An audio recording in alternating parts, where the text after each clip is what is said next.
Devo dire che questo è un restauro di cui sono particolarmente I must admit that this is a restoration of which I'm particularly proud.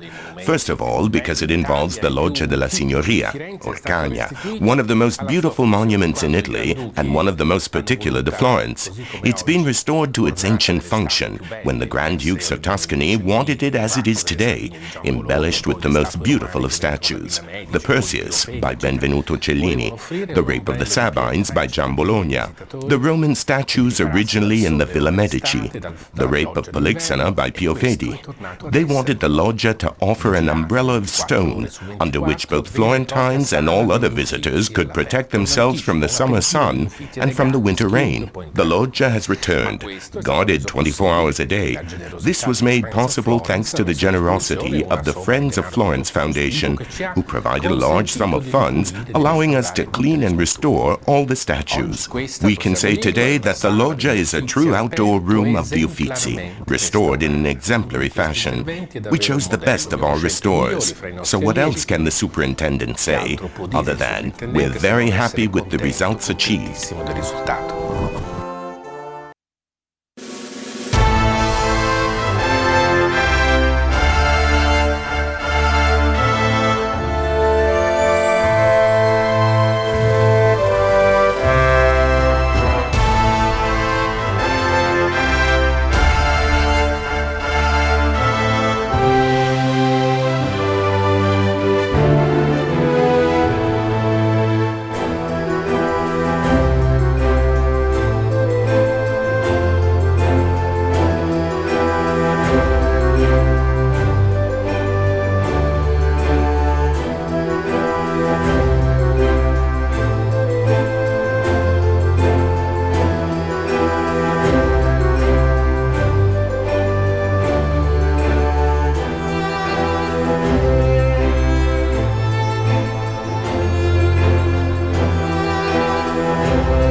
In 1584, the Judith was moved to make room for Gian Bologna's Rape of the Sabine Women. Already before August 28, 1582, when the work reached its destination, the historiographer Raffaello Borghini had provided the group with a new, more suitable title, praising it in the most glowing terms.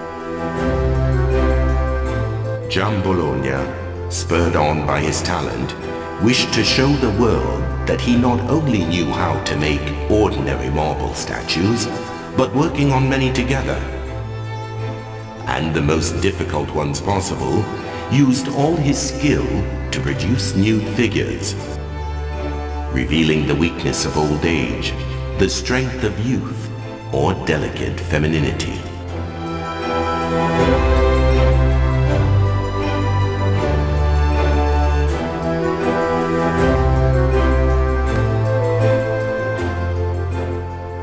The Flemish sculptor, who had arrived in Florence more than 30 years before, quickly became a dominant personality.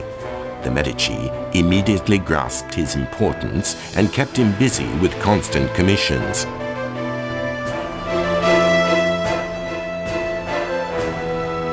In this work, the artist succeeds in an enterprise that Michelangelo had always tried to achieve in marble, and this was a combination of 3 moving figures.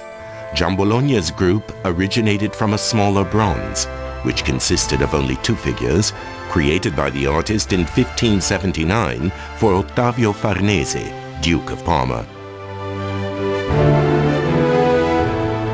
Once he had obtained from Francesco I the commission for the grandiose marble version, Gian Bologna continued with his plans and added a figure kneeling between the legs of the standing youth, with the intention of giving balance and stability to the vertical portion of the composition.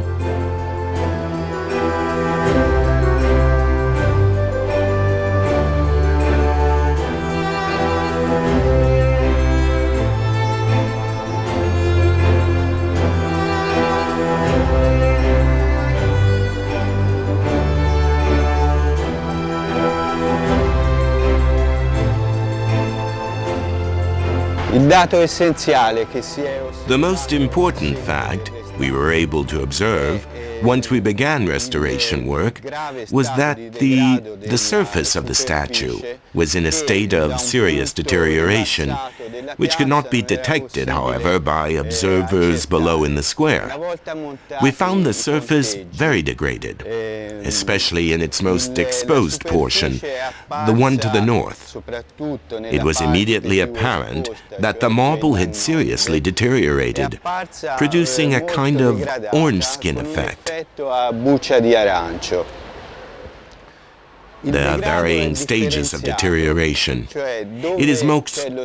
We find it most marked where rainwater has run off the statue, whereas in the less exposed portions or in the undercuts, a patina or dirt has formed. Below this, the marble surface has retained its original appearance. Al di sotto delle quali la superficie ha mantenuto quasi completamente la pelle originale.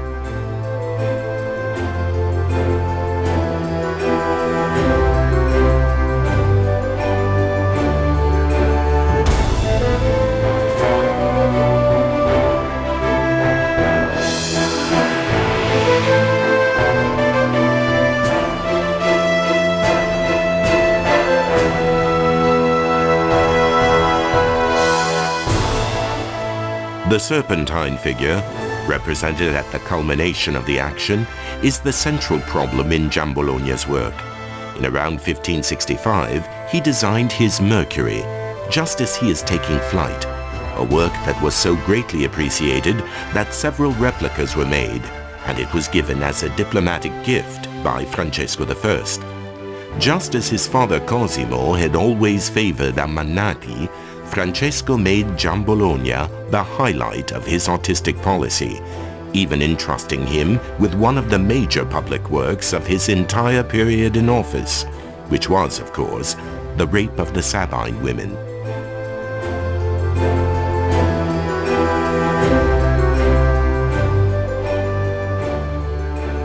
The position of the sculpture is such that although it is partially sheltered by the loggia, it is nonetheless exposed to the weather and to direct contact with rainwater.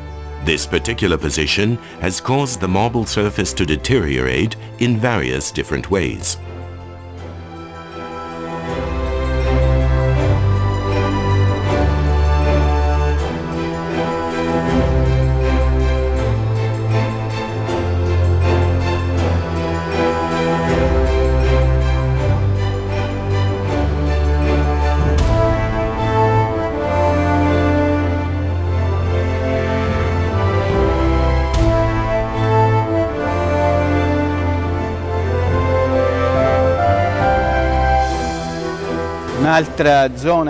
We can observe a particularly badly deteriorated area on the Sabine woman's arm, where veins of calcite, made of a more compact material, are raised above the underlying surface, and the deterioration is considerable.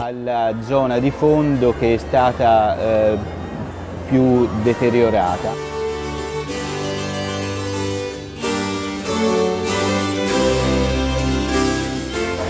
Anche la mano naturalmente che è più delicata e più fragile, more delicate and fragile, is the part that is suffered the most. It's in poor condition, with signs of fractures where the fingers are attached, and the reconstruction work on previously restored parts, like the middle finger, has also deteriorated. Con della resina e della polvere di marmo in precedenti restauri, ci sono diverse stuccature e il dito Stucco has been applied in various places, and the first finger appears considerably damaged. It will be reattached using the original pin and fixed with epoxy resin. Anche questo era stato inserito in precedenti restauri e bloccato con della resina epossidica.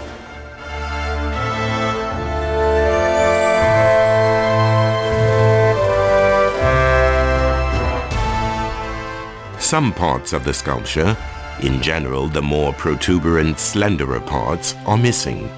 The most evident of these is on the Sabine woman's left hand, which lacks the ring finger, and the tip of the middle finger, and also on the young Roman's foot.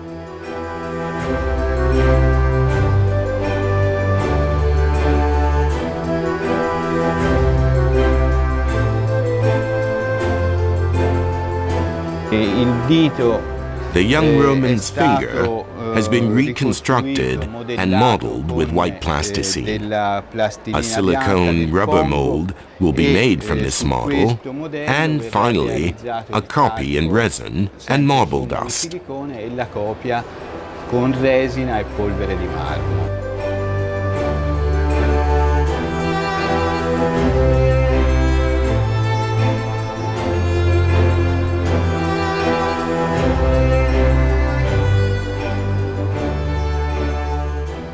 This statue is a perfect meshing of bodies radiating outward in centrifugal motion. The view of the statue changes from every angle. Each view is utterly magnificent.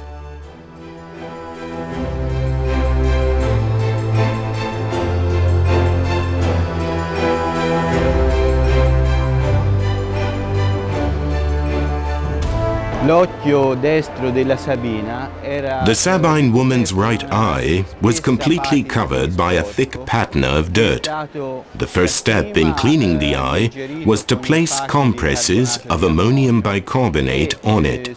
Then later, we subjected the area to laser cleansing. La pulitura al laser.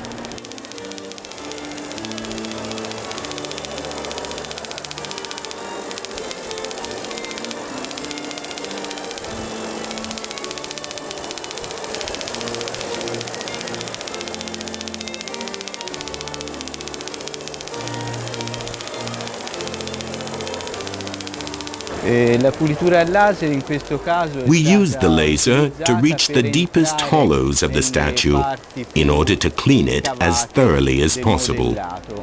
In modo da raggiungere una pulitura ottimale.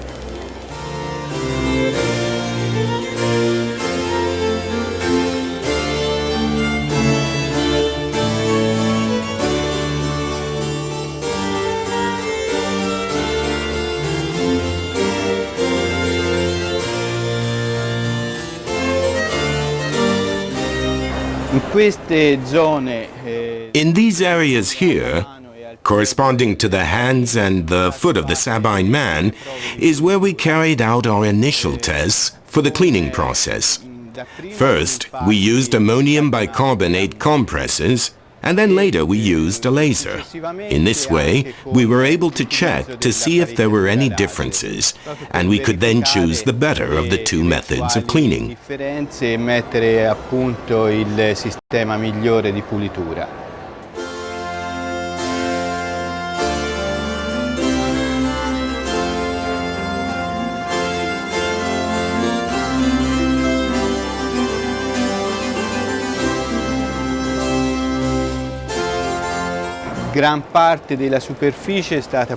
Most of the surface area was cleaned using chemical compresses. We used laser cleaning almost exclusively in the areas of greatest deterioration.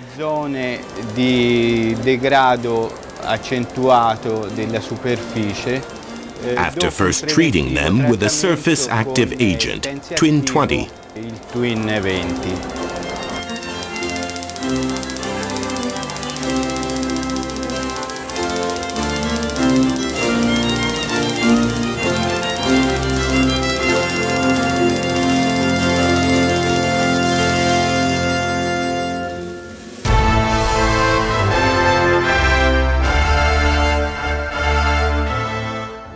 To adapt his work, that was much taller and larger, to the Perseus, Giambologna made the base smaller, making a white marble parallelepiped, decorated on the front with a bronze plaque that contained a full description of the episode of the rape.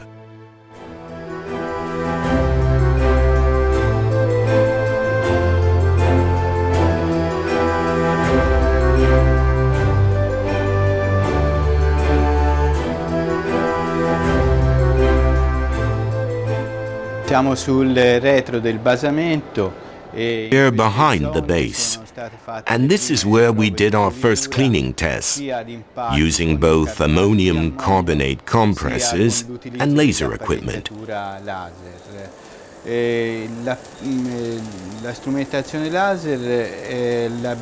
We used laser to remove the traces of cement along the stucco work and along the cracks. Che si ritrovavano lungo le stuccature e lungo le fratture.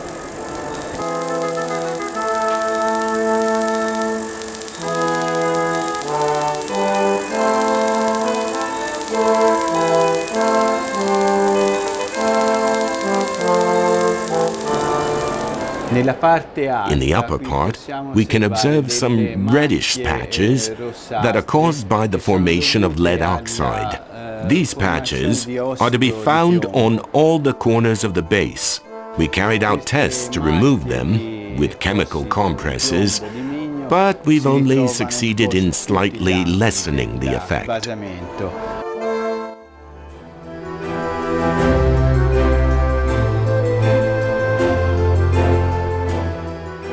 A wall was erected so as not to reveal the statue before the final cleaning. It was taken down on January the 14th, 1583.